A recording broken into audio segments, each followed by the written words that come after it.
Hello, everyone. Happy Friday. God, I can't believe it's Friday. Every time I say that, I'm like, I can't believe it's Friday. It's almost as if, the whole week just flew by and it's Friday all of a sudden, just like that. So I hope you're having a good Friday. I hope you had a wonderful week. I'm looking forward to the weekend. Lots of things happening, but it's Sam and her, and it's the Apagamental days. So there's always lots going on here. Not only that, I'm preparing. If you didn't make it to this week's mystery school information session, we just had an amazing conversation there with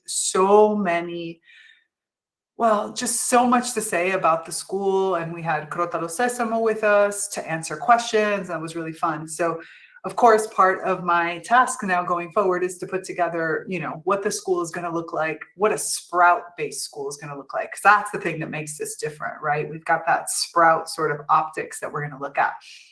And then at the same time, I'm prepping for our Befriend Your Limiting Beliefs quiz webinar that's coming up next week. So in addition to the amount of programming that we always have here in NCC, we have that going on too, which is really exciting because over the last few months, I have really worked super hard on this whole concept of the limiting beliefs.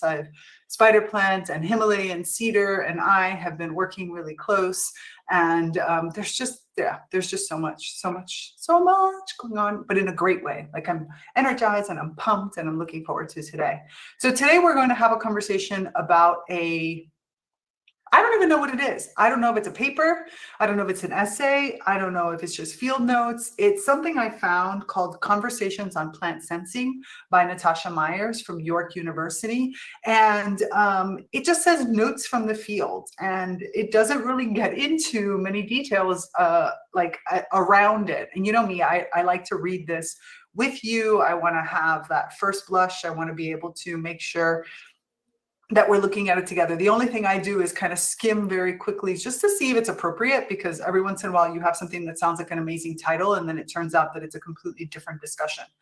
I'm excited because we're in about the year 2016 now, and going forward from about 2018 in reality, but 2017, 18, going forward, especially in 2021, 22, 23, and even already 24, we have had what's coming out right now is an acceleration. We are in the quickening of plant cognition, plant understanding, plant critical thinking, plant in the arts, plants in society, plants, and it's so, for somebody who has been working in this field since 2013, I first started working with plants in 2013. So it's been over 10 years now that I have been working with plants. We did Chelsea Flower Show and the big launch of the Music of the Plants on a Public Perspective in 2014, May of 2014. So before that, I had already kind of jumped into all of this subject matter, and it's just so exciting to know that it's working, right? That all of the work that came even before me, right, between all of the papers that we've read that were skeptical and contradictive and combative even, to get to a place today where we're able to have these conversations openly is so exciting. And for me, having NCC, having all of you here, having the place where we can not just talk about this, but we can look at what that means for our lives, for our everyday actions. For me, that's it. That's the pinnacle of everything. That's the reason why I do it. And I'm so excited that we have all these upcoming events in NCC that, are talking about limiting beliefs and are talking about our fears and are talking about our creativity and are talking about, what it means to explore both ourselves as well as our built environment and the built environment itself, and having all of these actions that seemingly are normal from the perspective of, yeah, you can reach you can touch these topics in other places, but where can you talk about them with an optic of I am nature? Like, that really only happens here. That only happens as us as Sprouts. So few people are doing that. And thank you so much for being willing to go there with me, to continue to have these hard conversations, because as much as these papers are coming out, it's still hard. It's not easy to understand. I keep getting asked over and over again, what does it mean to eat plants? What does it mean to use plants, to work with plants, like in all these different aspects? And here I know that we have a safe space where we can have these conversations. So I'm pretty sentimental in this period, because it's just like looking back on last year and planning out next year is just, and to see even the transformations in my own life and all the lives of the sprouts that I come in contact with on a regular basis, just so rewarding, so amazing to see how much more confident you are, what an impact you're making in the world. And I am excited about new sprouts that are arriving and are going to be able to have and take these journeys along with us, and all the new people that I'm working with one-on-one. Just my coaching has just become so incredibly rewarding to just sit there and have these deep conversations and these explorations, and allowing you to kind of have your amazing talents unfold without having to choose just one. Yeah, because it's multi-potentialites. Anyway, today we are going to be talking about, like I said, conversations on plant sensing. As always, let me prepare my page and share it with you here so that we can get into this. And hopefully we'll figure out who Natasha Myers is and what it is that she has to say to us. I'm sure it's going to be awesome. Okay, so here it is. Conversations on plant sensing. It's super simple. I found this in one of the different journals that I explore. It barely has any information at all. So I hope that by the end of it, we'll get a better sense. But this seems to be from just the very little that I read. Yeah, and I'm not gonna do it. Let's get into it. Okay. So notes from the field. Natasha Myers, York University. Introduction. If you're here to talk to me about plant feelings, you can leave now. Okay, wait. That's where we're starting, folks. We're starting right there. So given that that's where we're starting, I'm going to take a drink because we're going to need it. If you're here to talk to me about plant feeling, you can leave now. I will not speak to you. I don't even know who the hell she's talking to, but wow. This was not the response I expected. The scientist sitting across me slid her chair back and lowered her voice. The atmosphere chilled. My presence was suddenly suspect. How to proceed? How to salvage this interview? I had to stick it out. I ought to stay with the trouble. This is C. Donna Haraway. Okay, but what about Donna Haraway? I guess we'll find out. Of course, I was there to talk about plant feeling. At the same time, I had no intention of engaging this molecular biologist in a conversation on vegetal emotions. Okay, now I understand why the chilling reception. That was a conversation I knew better to reserve for other contexts. I was in her office. Oh, sorry. Can I just do a side note? Because I was going to say this at the beginning. This is a small side note, okay? I'm going to bring this more up in the Befriend Your Limiting Beliefs webinar, especially because it's chilling in a positive. No, it gives me goosebumps. That's the right expression. I read chilling, so it's like gives me goosebumps to think about.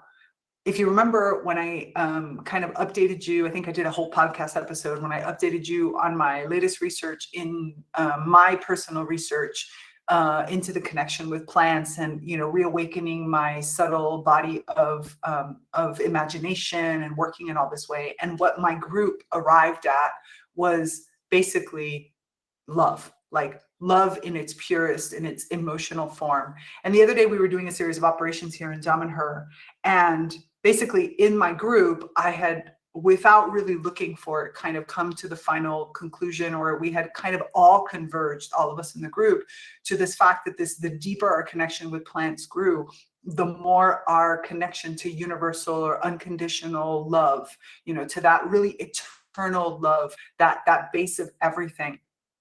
And the other day when we were doing a series of operations here in Damanhur, we were talking about the cosmology of the universe and where we were going in these different operations that we were working on. And we ended up in the fact that we were talking about kind of the real, the source of it all, and how that is universal love, how that is that same eternal love. And I'm not going to get into it too deep because we have to get into this paper, but the whole conversation, as I listened to the descriptions of source, and then the configuration of the soul and how the soul comes into the human being from, the way we were looking at it from Dom and her. And then I was bringing in my work and our whole research group with the plants, and that kind of direct access to that love. And then a book that I'm reading in this particular moment, which is talking about that surrendering into that universal love. It was all converging in such an amazing way that I am so excited to continue to bring to you, because it was all clicking into place. Why are limiting beliefs? Is it really about befriending them? What is it about our talents that are being hidden? Where do all these pieces come into? I really do hope that you're listening to the podcast episodes, because so much of this I go into in the podcast episode. And now that I'm saying this out loud, I think I'm going to have to do another update on my research relating to this particular part. But there are just so many different pieces that are inside of NCC based on our conversations and our live events. And that's the reason why I post all the replays for you. And I post them all because I want you to have access to all this information, and just follow your instincts, follow your own connection to source, to yourself, that universal love yourself, and you will find the right information for exactly what you need in this particular moment of time. So I guess that's really what I wanted to say. I just wanted to say, I know there's a lot, and trust yourself. You're gonna find the right stuff, because there's so much in here. It's so packed into creativity sides or intellectual sides, or even our discussions in this book club when we're reading right now, The Underland by Robert McFarlane, that seems not a nature book, but really is a nature book in so many new and unexpected ways. So sorry, that's not a lot of my gushing, but I told you I'm in this phase. It's the beginning of the year. I'm just really excited. And so we're going to continue on. Okay. Swoosh. Let's go back into this paper. Of course, I was there to talk about plant feelings. At the same time, I had no intention of engaging this molecular biologist in a conversation on vegetal emotions. That was a conversation I knew better to reserve for other contexts. I was in her office to learn the ways plants feel out their world. So let me say this again. The way plants feel out their world. That is how they sense, perceive, and respond to their environments. Plant sensing is a widely studied phenomenon and falls under the purview of mainstream plant science in molecular biology, biochemistry, plant physiology, and ecology. I first got engaged in the literature on environmental sensing in plants and the chemical ecology of plant-insect interactions in the late 1990s, when I was a graduate student conducting research on plant development in a molecular biology lab. I returned to this literature more recently as an anthropologist. So now we know who Natasha Myers is, and was now just beginning ethnographic field work with a wide range of practitioners to get a more multidimensional view of approaches to the sciences of plant sensing. I had contacted this researcher a couple of weeks earlier, hoping I would learn how her lab was contributing to this research. This was one in a series of exploratory visits to laboratories as institutions on the west coast of the US and Canada, and in Jena, Germany. I wanted to talk with researchers about the ways plants sense and make sense of their world. Ooh, I like that idea of not just sense it, but how they make sense of the world. Because implicitly, the fact that plants have to make sense of the world really does show that plants have to think, they have to understand, they have to apply what it is that they know to the world around them. So what a wonderful, what a wonderful topic to really touch on. This was my first attempt to compose an ethnographic field in which to explore what plant scientists made the phenomenon of plant sensing mean. On these laboratory visits, I met with scientists and their students in the fields of molecular biology and biochemistry, chemical ecology, behavioral ecology, and evolutionary biology, biomechanics, environmental sensing, and circadian rhythms.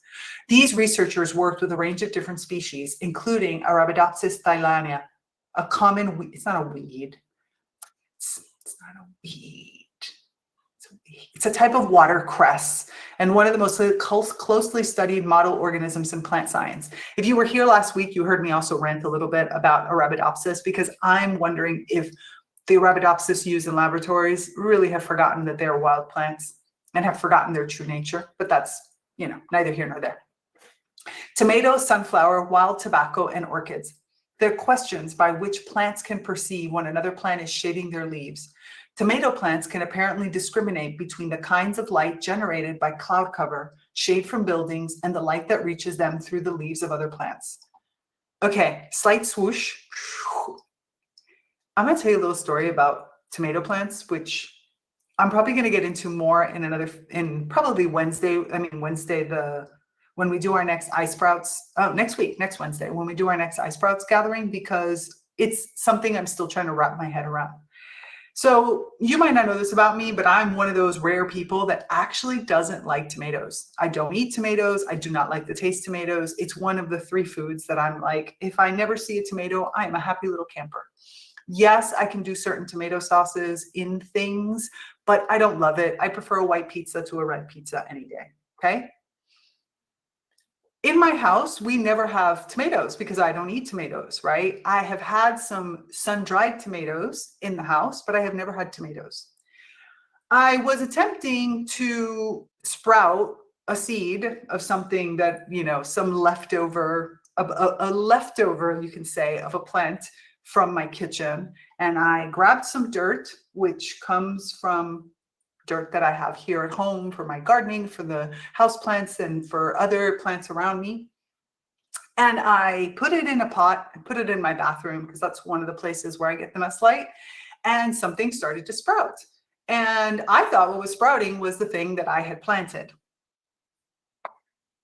Can you guess what sprouted?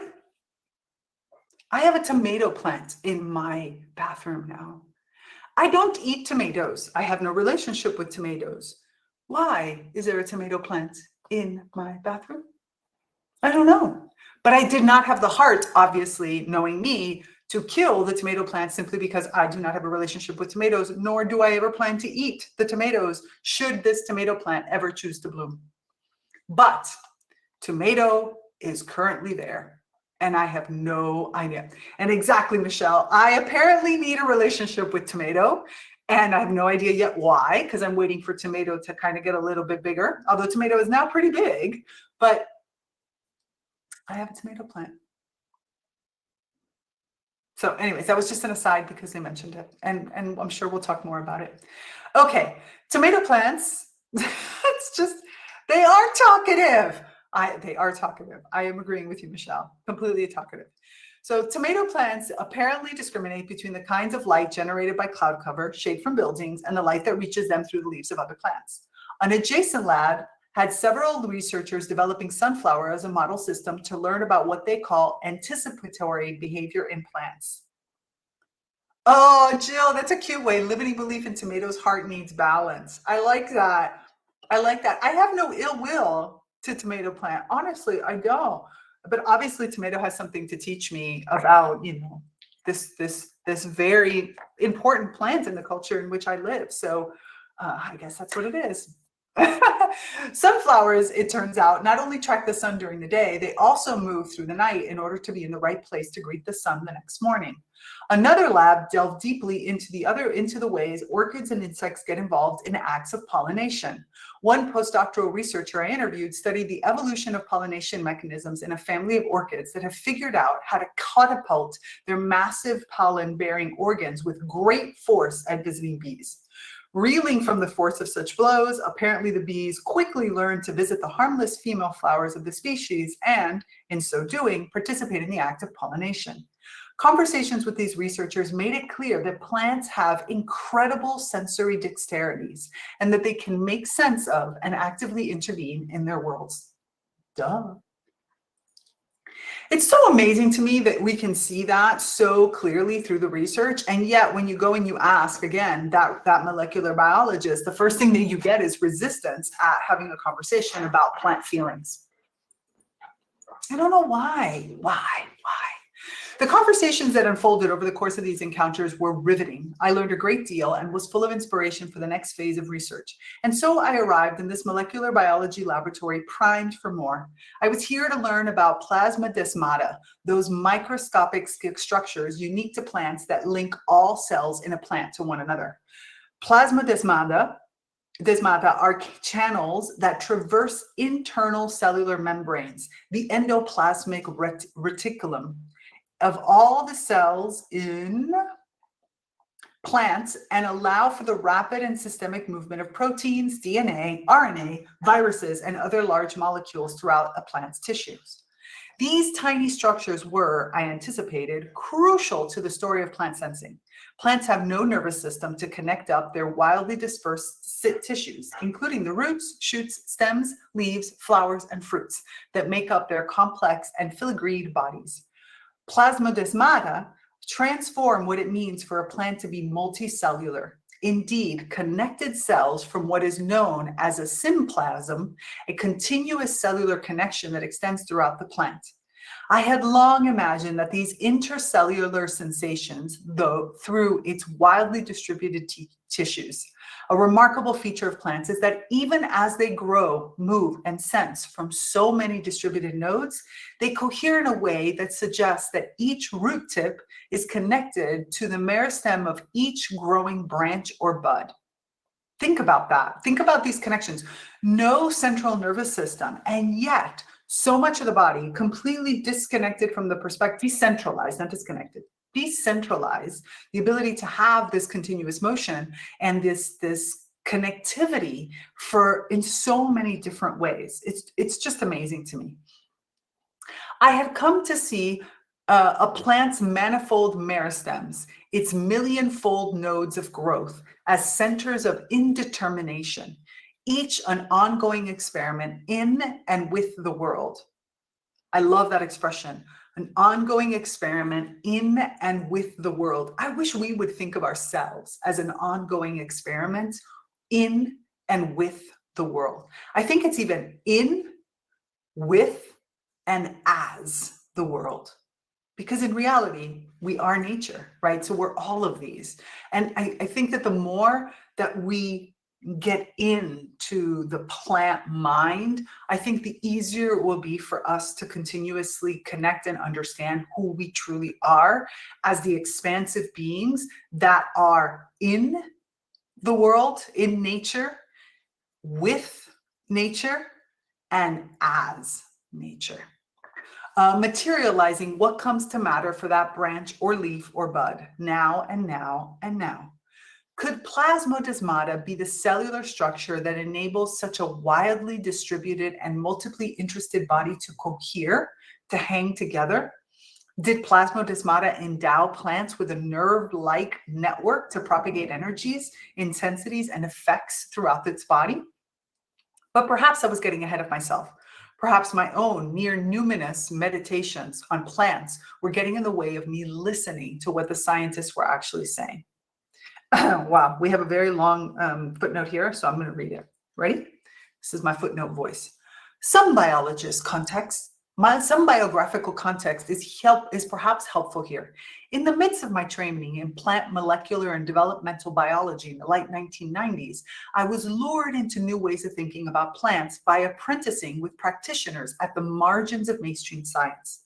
Within weeks of completing my undergraduate degree in biology at McGill University, a very well-known university for plant sciences and very innovative work and connection with plants. And just before I started a doctoral degree investigating the molecular genetics of flower development, I signed up for a course at Schumacher College. You go, girl, Schumacher! In Devon, UK, with Brian Goodwin, Margaret Colquhoun, and Henry Boroff.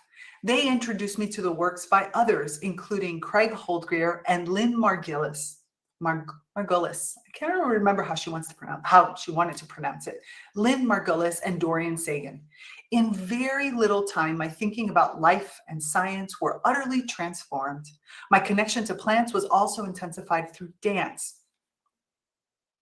This is exactly what I needed to hear right now, because the big message that I've been getting all this month, all since the beginning of the year, and you can see because I'm gesticulating like crazy, is move that body, dance, and interpret our signs. Spider Plant just tapped me as I was saying that, and No Name Dresenia, who's behind me. Actually, that's not No Name Dresenia. I figured it out. That's another discussion we'll have on Wednesday. No name Dracinia is over there. But anyways, move my body. I need to stop intellectualizing and I need to start feeling. I'm in that stage. I'm so excited about it. Okay. I was a lifelong dancer and a choreographer, and I found I like this person already. And I found myself spending a lot of time outside the laboratory creating moving meditations and choreographies to explore plant movement, tropisms, rhythms, and temporalities. I am already loving this. This is my kind of person. I enjoyed trying on plant movements to see how they felt propagating through my tissues. I visualized plant movement to explore how such imaginings could alter the contours of my morphological imaginary. Yes, yes, yes. Approaching dance as experimental inquiry, I explored ways of using my own body to help puzzle through chemical communications between the layered tissues of developing flowers and fruits. It was by playing through the possibilities of vegetal growth, propagation, photosynthesis, tropisms, and movements that I became synthesized to the wiles of plant life, becoming with and alongside plants. This is like music to my ears. I am loving this. I kept acquiring newly vegetalized sensory dexterities. That's what I've been getting. Finally, words to explain. I keep saying it like reawakening my subtle bodies, but that's it. Vegetalized sensory dexterities. That's what I've been developing over the last few months. I particularly enjoyed visualizing how communities of supracellular plants might form in meshed subterranean rhizomes. I imagine these as excitable networks that could hum with electric charge. Years later, hold on, let's get to that rest of this. My penchant for fabulating speculative fantasies about plants would be inflamed by Ursula Le Guin's science fiction imaginaries, especially her short story, Vaster Than Empires and More Slow. In that story, she conjured a planet populated only by plants. Sherry Temper, also great author, The Companions. Just if you want mind-blowing thinking outside the box, the way that other species like plants could or have maybe developed in other places, totally putting it up there. And it was the interconnection among the roots of its vegetal inhabitants that rendered the entire planet conscious and empathic. I can't speak today. Okay, calm down. Working between art and science, I crafted stories in which plants were protagonists in their life history. I engaged them as improvisers, practitioners, experimentalists, and chemicals engineers. Plants were up to stuff, and I could feel it. And yet, it was sitting in this molecular mycologist office that I realized that all of my predilections made me rather suspect. My commitments also made it hard to have a proper conversation. Under threat of expulsion from her office, I could not possibly reveal to her how I understood plant sensing. Boy, that sounds like me sometimes when I'm talking to certain scientists. I have to like reimagine my entire vocabulary into a way that they could understand. I was forced to dissimulate my views and intentions, and this generated significant strain in our interaction. Okay, I'm so glad we read that footnote together. That was an important one. Okay, depending on how one looks at it, I arrived in her office either too late or just in time. In December of 2013, Michael Pollan, the eminent popularizer of plant agencies and author of The Botany of Desire and The Omnivore's Dilemma, had published an article in the New Yorker magazine entitled The Intelligent Plant. If you've never read this article, I actually did commentary on it, so you can go back through the archive and you can pull it out. It's just called The Intelligent Plant. It's a very, very interesting article. That story was still flaming amazement across the internet when I found myself sitting across from this scientist in April of 2014. Pollan was reporting on the ideas about plant intelligence that had already been circulating through the scientific literature under the banner of plant neurobiology for nearly a decade. And we've gone through all those papers too. The researchers Pollan had interviewed were investigating homologies between plant and animal physiology and conducting experiments which suggested that, like animals, plants demonstrate intelligent behaviors. And that they have memory, that they can anticipate events, and that they can communicate with other plants and with animals, of course. The molecular biologist sitting across from me was infuriated by Pollan's article. She explained that she used to love his work. She even assisted his essays. She even assigned his essays in her courses. But that this New Yorker essay was, she insisted, propagating bad science and misinformation. Plants don't have neurons or brains, and they certainly don't have feelings. Oh, haven't we heard this discussion before? She was not the only researcher who took exception to Pollen's story. Others I spoke with were also frustrated with his account. What seemed to be so troubling to them was his enchantment with an approach that so audaciously engaged human and animal models of intelligence and behavior to structure inquiry into plants. Even though Pollen reported on the opinion of both supporters and detractors of plant neurobiology, to some readers, his article seemed to sediment the very anthropomorphisms that are anathema to science. For them, it was blasphemous to suggest that plants had anything resembling nervous tissues or that neurobiological approaches were appropriate for inquiry into plant physiology. Some even saw this move as a denigration of plants. For them, plant intelligence will never measure up to animal or human intelligence. I need a sip before I finish this sentence, because my eyes went ahead and read, and as you probably have too, and I don't even want to say it. And thus plants will always be rendered as, in the words of one researcher, lesser us. There are times I wish I put something strong in here. This is just really weak tea. But I'm ready for something strong after that. The researchers I met with were concerned that, distracted by comparing plant and animal cognitive powers, people would overlook all the marvelous things that plants can do that animals cannot, but yet they're still lesser.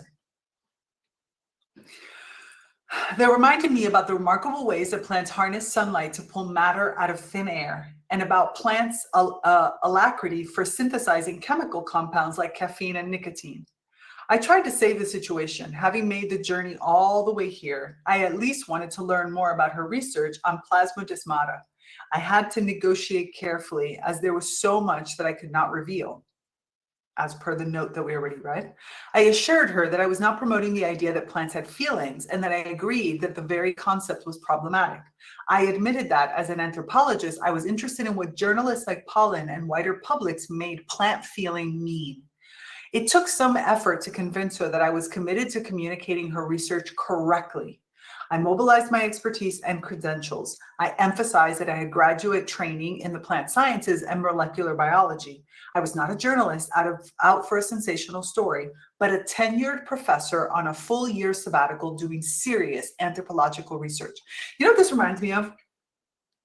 Her need to overqualify herself, because she is overqualified for this discussion, and that she has to prove that she can be impartial, which is really not impartial, because what the scientists want is partial to her view, and where the journalist is trying to be impartial, but that's not good enough. Reminds me of the entire journey that we as women have had to take, where we've had to bend over backwards and show 3 times as much expertise to be considered equal to men. This is why The Feminist Plant, which is another paper that we reviewed and that you can go and look at in the archive, is so important, because it's important. Go read it. It's a very good paper. She reluctantly agreed to tell me about her findings of her laboratory. She let me sit near her at the computer, but I felt her keep a cautious distance. She spoke under her breath as she walked me through a set of PowerPoint slides illustrating her research. I took notes like a dutiful student, letting her instruct me as if I were in a lecture, only occasional reaching out with a question to see if I had understood her correctly. It took a lot of effort to constrain my comportment and contain my line of inquiry. Unable to probe deeper, I was left underwhelmed by her lab's research. Exhausted and unnerved, I stepped out of the building an hour later into a bright California afternoon. It was only later that I realized that this encounter was a gift. That difficult hour in her office was the crucial event. That was the experience I needed to get me to slow me down and ensure that I listened very carefully about what these practitioners were trying to communicate. Her refusal to discuss plant feeling was an important clue that made me pay closer attention to the fraught politics of anthropomorphism in plant sciences, which I agree, that is a big problem, super big problem. She taught me how hard it is for these researchers to speak about their work on plant sensing without stumbling into what they saw as the trap of anthropomorphism at every turn. This conversation tuned me in to what it was that these researchers wanted to hear them saying, and what, in spite of what they actually said, they did not want me to hear them saying.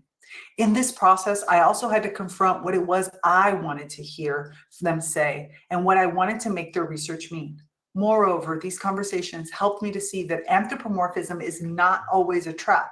Rather, and in Abella Stenger's sense of the term, anthropomorphism can, in the right hands, also be a lure, and that vectorizes research attention, inspires new questions, and propels inquiry.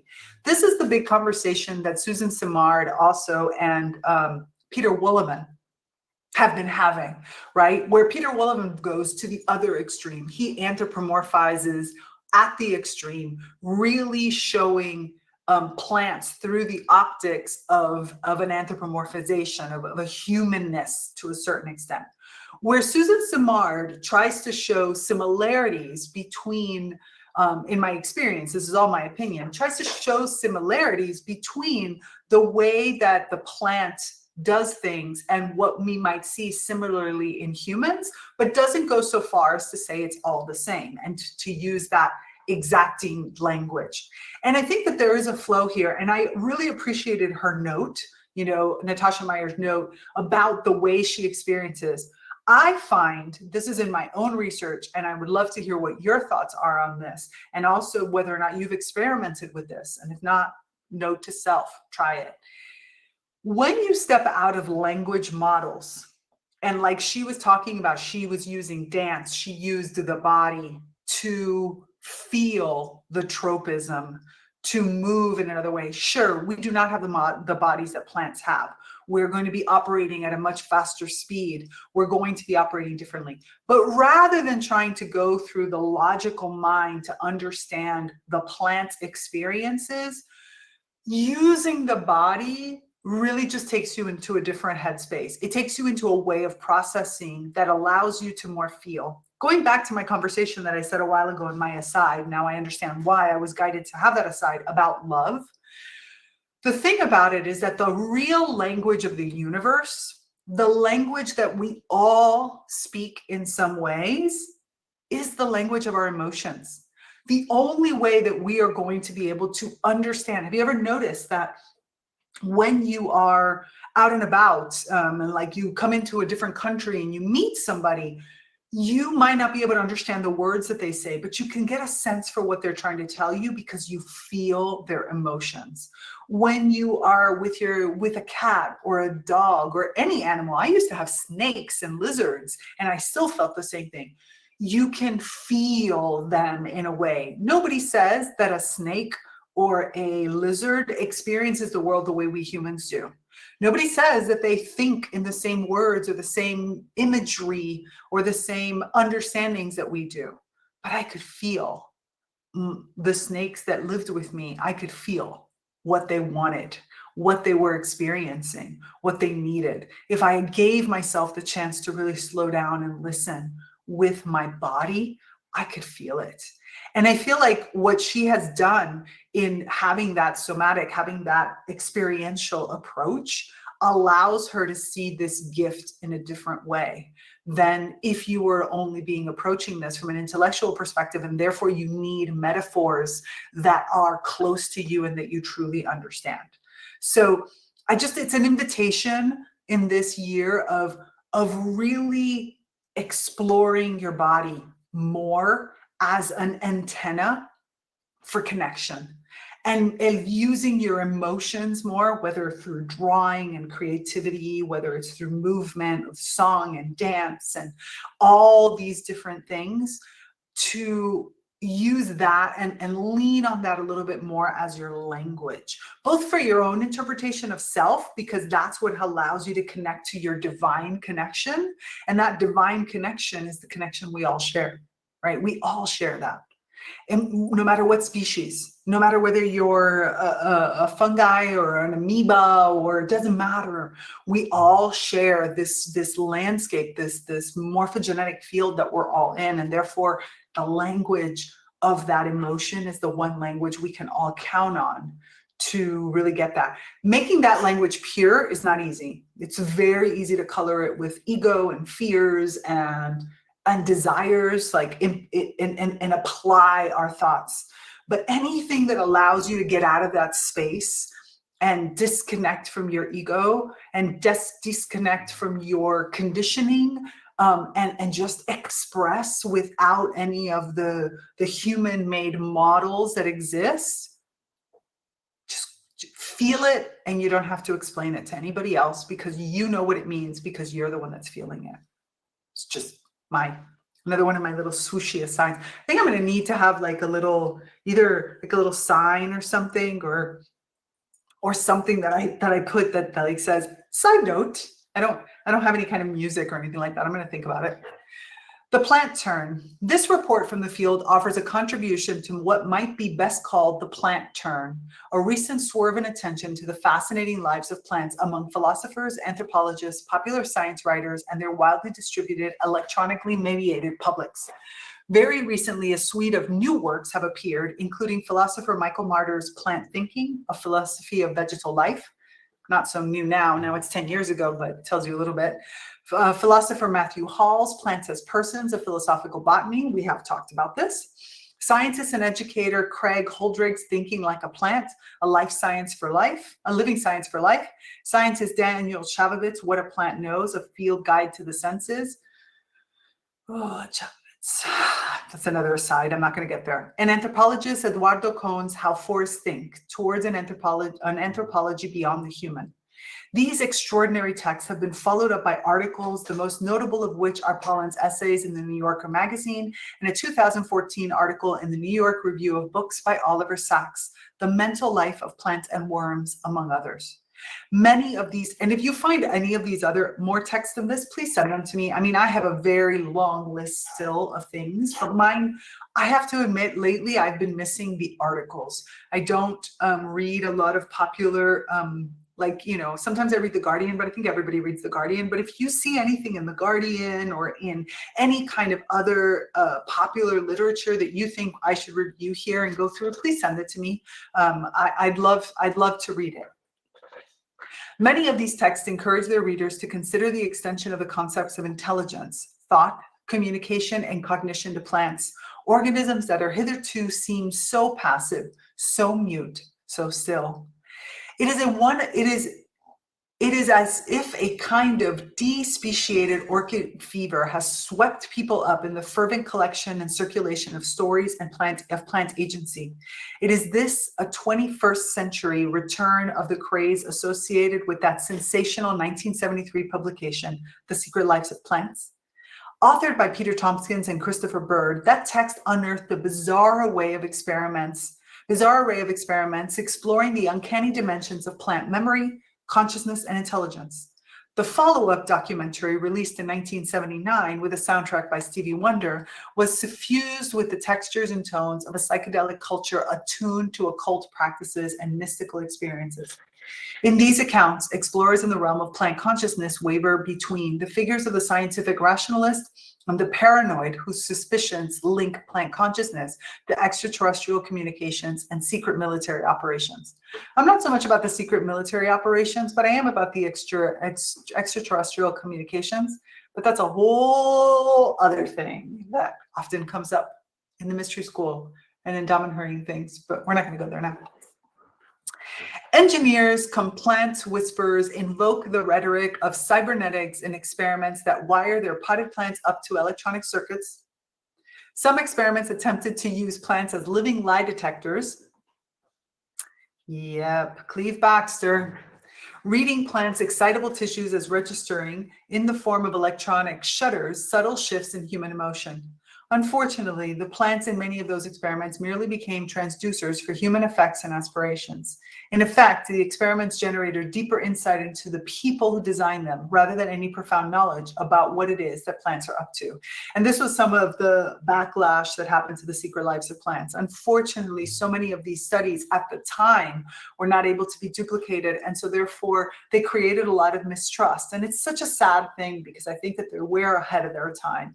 But just like anybody who opens up new roads has to be ready for the backlash. It's just the way it is.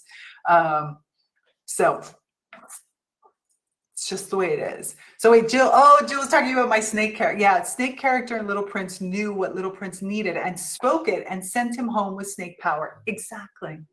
I have had 2 snakes in my life that were my personal friends and like who lived with me, my snake housemates, Ka and Hiss, and beautiful beings that one day I'll tell you about. Not today, but one day.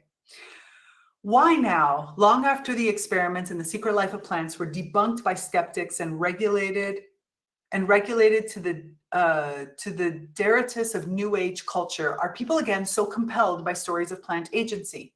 Perhaps it is the tantalizing delight these new texts promise, and the ways they thrill with the revelation of new findings coming out of the mainstream, rather than the fringe sciences.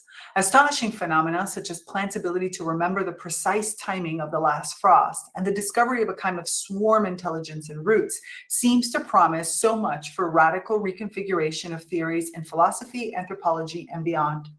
It is clear that plant sensing phenomena upend our thinking. They interrupt the order of things. The audience is reading these marvelous stories are transported and transformed.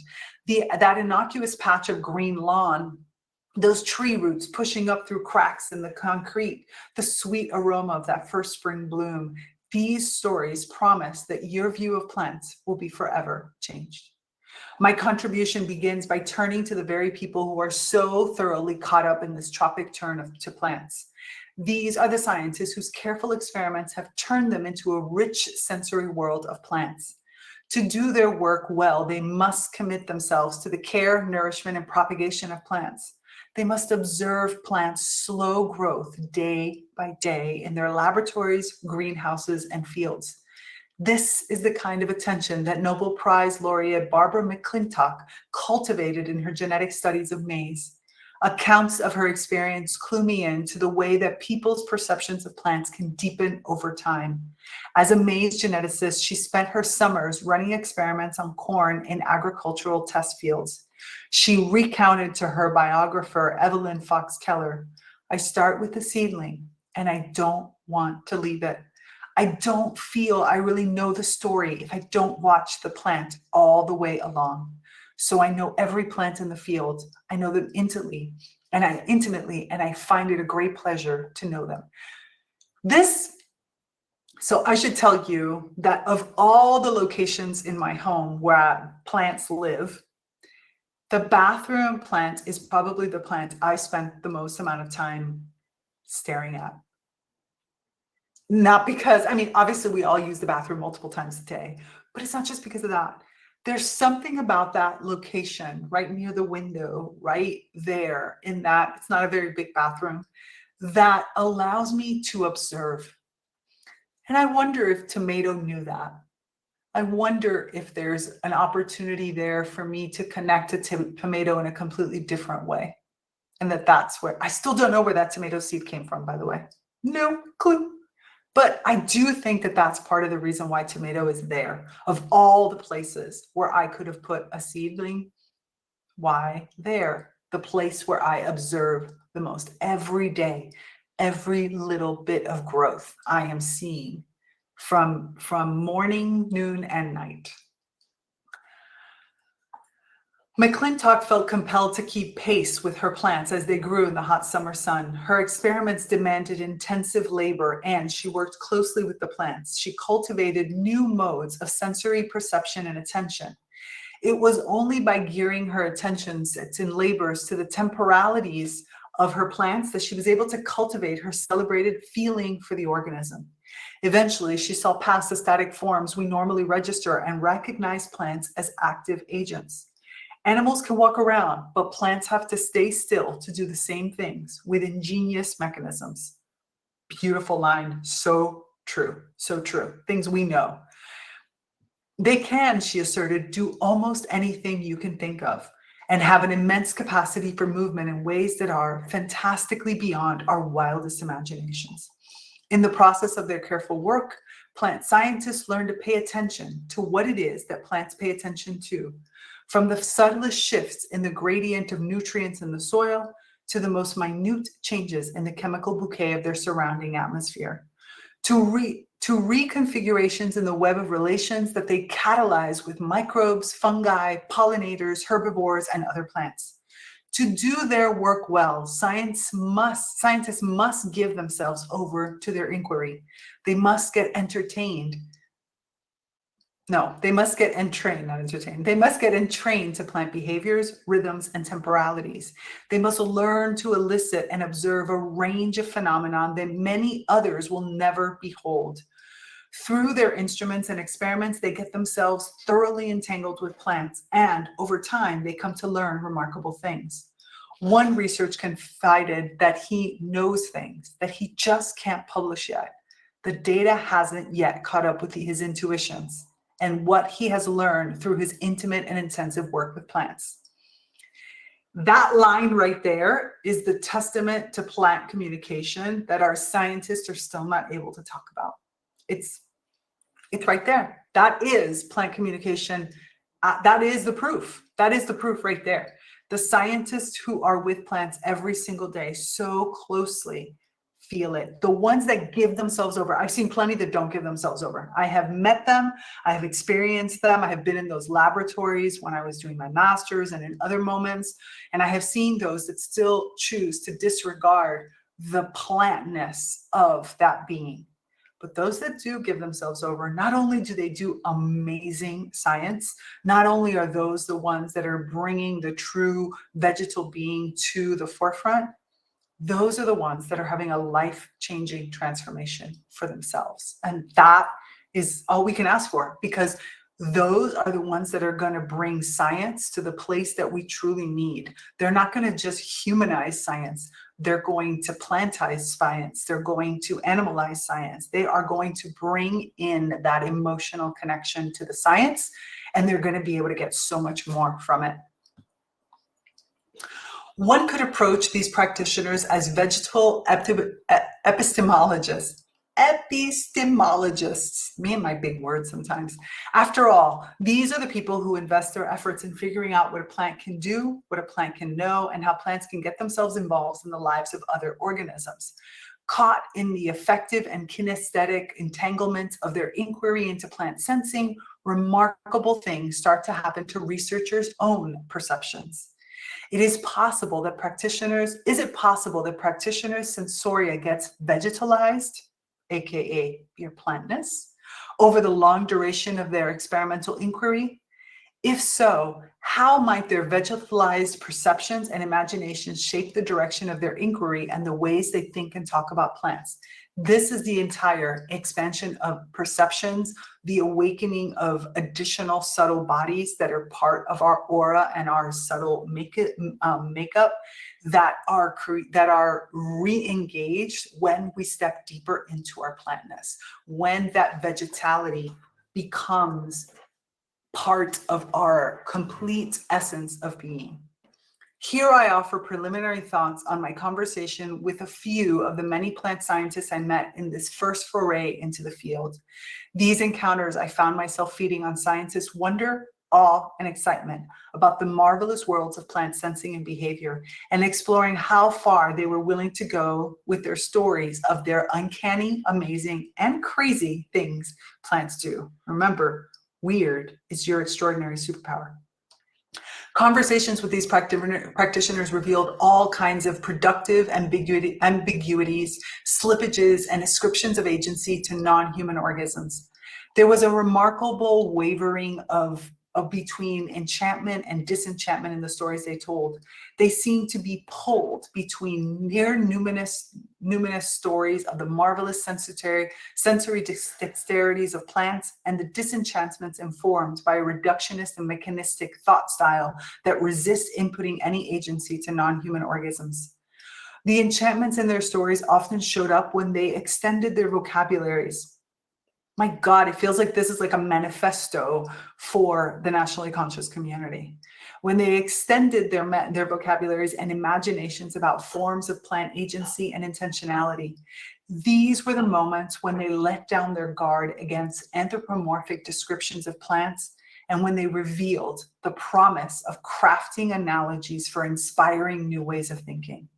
In spite of their ardent attempts to constrain their language and adhere to the conventions of their scientific publications, the plants in their stories refused to be contained.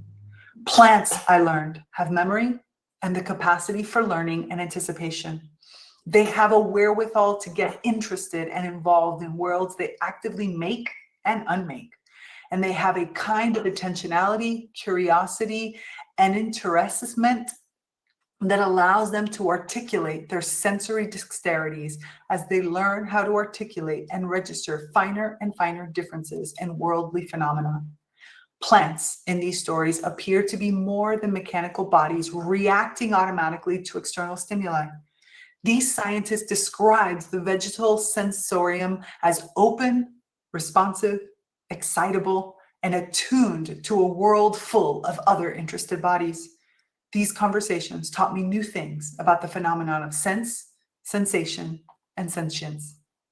I treat the vacillations between enchantment and disenchantment in these scientist stories as opening for ethnographic intervention. It is in these spaces that I test boundaries, push at conventions, and tug at the loose threads of the stories that the scientists hold dear. These moments offer glimpses of the constraints that make it hard for these practitioners to think and talk about phenomena like plant feeling. Listening again and again to the audio recordings of these conversations, I have become attuned to the rhythms and tones of the interruptions and redirections each of us make while talking. In some moments, it becomes clear that I am attempting to destabilize how the scientists think about the plants they study. In other moments, I get schooled and have to confront the limits of my desires, predilections, and hopes for what plant feelings can be made to mean. Hold on, I'm reading the footnote before I continue. Okay, we've read about Latour before in some of the other papers that we've done, so I'm not going to read that. Most importantly, these conversations helped me to see that anthropomorphism is not what we thought it was. They gave me new opportunities to see how it is not just a one-way imposition of human concepts and values on others. The stories I heard helped me understand that while anthropomorphism can be a trap, it is also a powerful lure for inquiry, luring attention and vectorizing concrete experience in such a way that they can induce empirically felt variations in what can be seen and known. The vegetal sensorium. Okay, hold on a second. I'm going to take a quick look right now about how long this is. So we are here on page 10.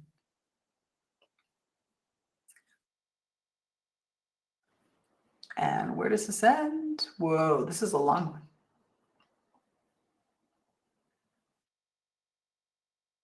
All right.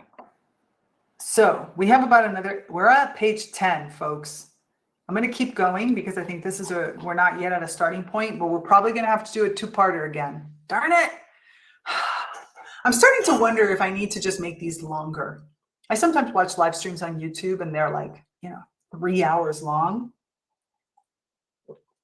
Twice a week even. But we have so much going on that there's no way I would be able to do that.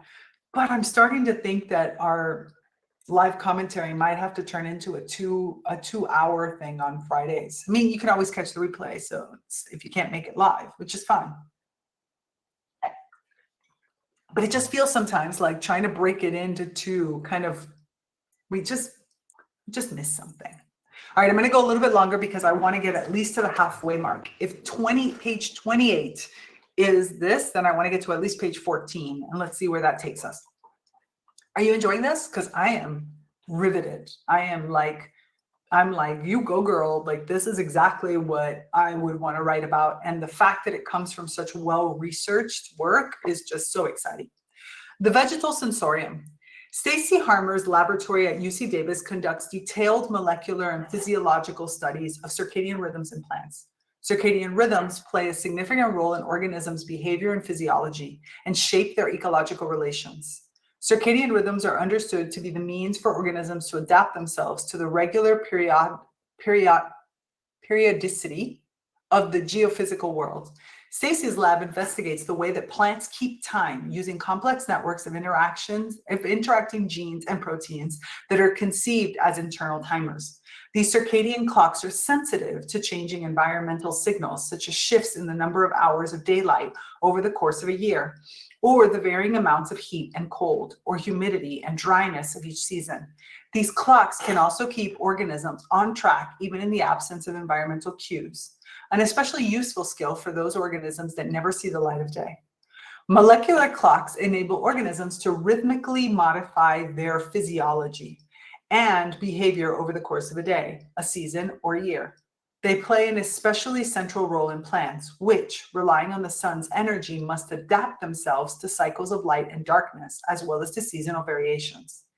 To stay in sync with the movement of the sun and the activities of their pollinating insects and herbivores, plants behave differently at different times of the day. They grow, move their organs, open their flowers, and produce nectar at specific moments. Research in Stacy's lab has shown that at least 30% of the genes expressed in the young plant are regulated according to circadian rhythms. And the activation of these genes seems to correspond with physiological phenomena such as the rhythmic spurts in growth and the periodicity of nectar production. Molecular clocks thus appear to offer a means by which organisms get involved and keep time with their worlds. When you think about pollinators and plants, then obviously circadian rhythms are crucial to that relationship. So many plants have a circadian rhythm for when they emit odor, that scent that's going to attract the pollinators. They have circadian rhythms for when they produce nectar, when they release their pollen. And of course, insects have a circadian rhythm that they know what time of day they should go to plants because that's when they know the plant is going to be making a reward for them. And with honeybees, it's of course that very famous dance they do to indicate where the hive members should go to collect the good stuff, the waggle dance, so that they have a time compensation in that.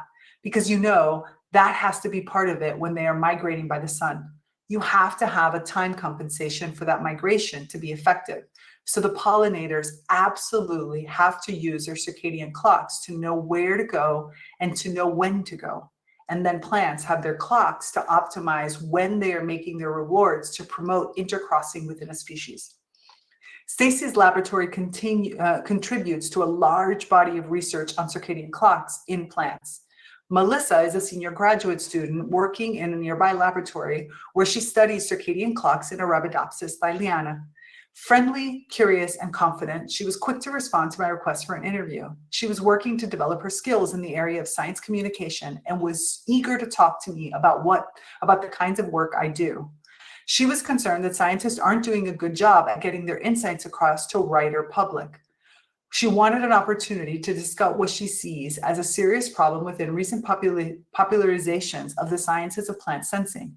Earlier in our conversation, Michael Pollan's New Yorker article on the issue of anthropomorphism took center stage. We found a darkened conference room away from the bustle of her laboratory. Seeking more light, we raised the blinds to reveal a good view of the tree-lined courtyard below. Over the course of our 1 hour-long interview, I learned that Melissa had a strong connection to plants. She was born and raised in rural Wisconsin, where she grew up with access to acres of land she could explore. There was even a nature preserve across the road. Trees, forest, grass. It was just, well, that's where it started. Her mother was an avid gardener, and Melissa spent a lot of time in her garden. She recalled how, when she was a little kid, she used to think plants were boring. Her mom told her, just wait, you will appreciate them one day. It was in her second year of college, when she was in biology course learning about the molecular mechanisms of photosynthesis, that she awoke to a very deep appreciation of plants. In addition to our interview, I got the chance to spend time with Melissa in the laboratory. She took me to the growth chambers in an adjacent building where she keeps her plants in temperature and humidity controlled environments. There, she can entrain the plants to varying cycles of light and darkness. Although she had acquired a lot of experience and skills before arriving in this lab, this was the first time she had opportunity to work with living organisms. And so she faced some challenges trying to learn how to keep plants alive and thriving inside her experiments. I'm going to take a little bit of a pause for 1 second just to make a comment, which is something I see very often in a lot of these accounts. And I think, honestly, this happens to a lot of people, especially the sciences, though. Just because you are inside of this world of science, and let's assume that you have this approach that we've been talking about, this beautiful sort of connection approach, doesn't mean you're free from the plant blindness, unfortunately. What I have unfortunately found is that it's almost as if the plant blindness gets sharper. It's like the people who, I don't know, have a dog or a cat and are like claim to, and maybe, you know, big on animals and whatever, and then we'll just kill a spider. It's almost as if we have this cognitive dissonance. And I'm not saying this to say anything bad about Melissa or, you know, this whole article. As a matter of fact, this is gorgeous, and I'm very happy that this is here. I say it because I just want us to remember, and it's a memory to myself as well, that we have to remember that our expansion of these perceptions, we have to find a way to keep this turned on, so that as we walk throughout our day, every encounter becomes the opportunity to encounter new life, to see and feel and experience with all of these perceptions, the world around us in enhanced ways. And I say this because I feel like we need to continuously recognize it, not just in the laboratory or when we're specifically working with a plant, but we need to remember it always in the food that we eat, the clothing, our furniture, in the walk that we took, and the plants we stepped on, in the grasses, in the anything. And I feel like this is a really important point, that even while we're experiencing all of this, we need to keep this feeling as alive and as open as possible so that we can expand it into all aspects of our life. I reminisced with her about my own experiences caring for plants in growth chambers when I was a graduate student at McGill University. Hers was a much more impressive facility, however. During our visit, she collected some leaves from an experimental strain of Arabidopsis that she had bred. See what I mean? Like, let's just play God and I'm going to breed. To multiple mutations in its circadian clock genes. Poor little plants, all confused in their circadian clocks.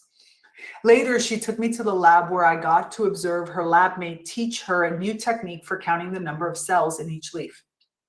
Earlier, during our interview in the conference room, our conversation turned to the nature of sensing mechanisms in plants. We were discussing prevailing views about the cellular and molecular mechanisms of sense perception. I told her that I thought that plant sensing research was now in a position to redefine what we mean when we use the term feeling and sensation. Researching for the right words, I explained, we think we know what sensing is, but perhaps we just don't know. I'm with that sentence. That resonates deep. Nodding in agreement, she reformatted my statement. We know what we think sensing is. I was trying and yet somehow failing to communicate that I was particularly concerned with all of the inheritance of a cybernetic militarized model of sensing and cognition that appears to be informing much of the plant sensing literature. See, for example, Balushka et al. And right, but our ideas about sensing are also caught up in all these problematic assumptions. What if we started with the plants? I am already liking. Perhaps we would actually get somewhere really interesting. We'd multiply our understanding of what is possible instead of overlaying the limitations of a human model over the senses of plants. Yes! That's what we're trying to do by getting in touch with our plantness, and by using the body differently, we can feel new sensations as everything reawakens. Melissa, it is interesting though to think of plant sensing. If you talk to many scientists, they're going to say that it's through a signal transduction and molecules interacting in a chain of molecular events. And that response is sensing. So it is sort of analogous to that in humans. We have a similar processes, but then in the case of humans, we go on to say, okay, how does it make us feel? Melissa explained, so let me read the footnote, which is footnote 9. Signal transduction is a term used to describe the ways that cells and tissues register environmental stimuli. It describes the chain of molecular events and energy transfers that transduce information from the outside to the inside of cells. It is a process that involves cascades of events such as phosphorylation and dephosphorylation of protein and energy transfers between molecules. Super scientific. Melissa explained that she took issue with the attempt to make the same move in plants, to go a step further and to try to make this chain of molecule events equivalent to consciousness. I hear what she's concerned about, so I qualify what I mean. What I am fascinated with are forms of sensing that happen at the most minute scales of life, even at the level of individual cells.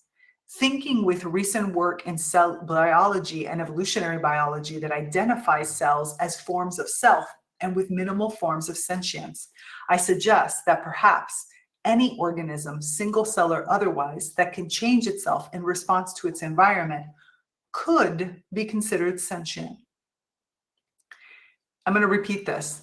Any organism, single cell or otherwise, that can change itself or key self in response to Key's environment could be considered sentient. Melissa remained unconvinced by my plea. Melissa, I guess sort of the general feel that I have is scientists here, if they're going to consider sensing, I don't know really how to describe this.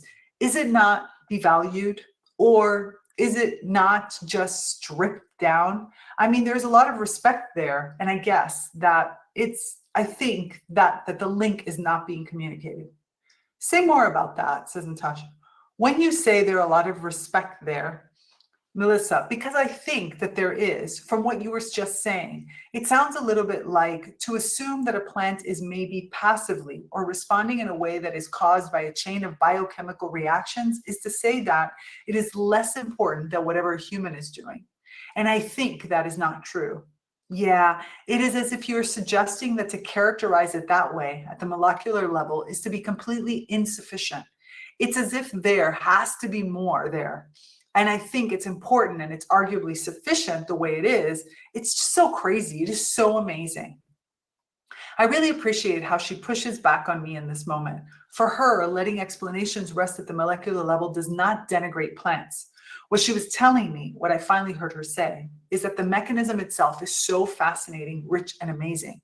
When I finally got it, Melissa was quick to affirm, yeah, there doesn't have to be more. We were both laughing at this point. Right, I affirm. There doesn't have to be a higher level cognition to make it interesting. I'm with her on this, and I can hear the relief in her voice that we are getting each other. Yeah, exactly.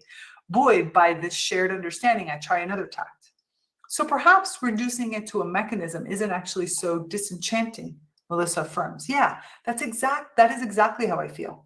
So Natasha, so I am curious if for you, the world is more enchanted. Melissa interjects, yes, totally, given that you have this deep understanding of this chemistry and not this disenchanted dead world of little machines bumping up against each other. Melissa, definitely. Yeah, but they are elaborately designed or produced machines. There is such a level of detail and complexity of molecules that can coordinate their actions and their interactions in time and space. There's just no way to explain that. It's totally enchanting.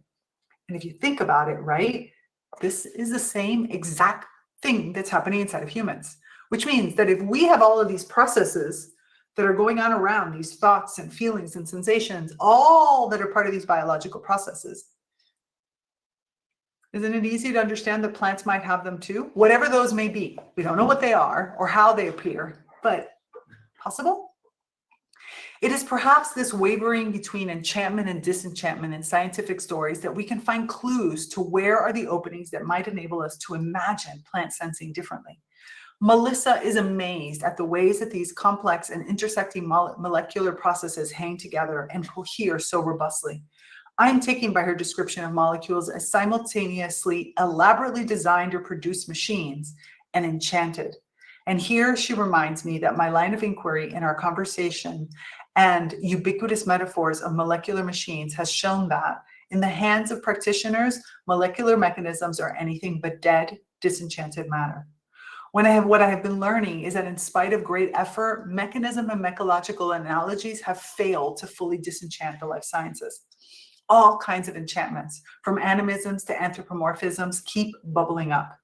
Indeed, life scientists in the field of molecular biology and protein modeling have taught me how to see processes of signal transduction, the very molecular phenomena Melissa and I were just discussing, not just as the traffic of information from the environment into a cell, but as a complex contact dance between molecules propagating energies and intensities within and among cells.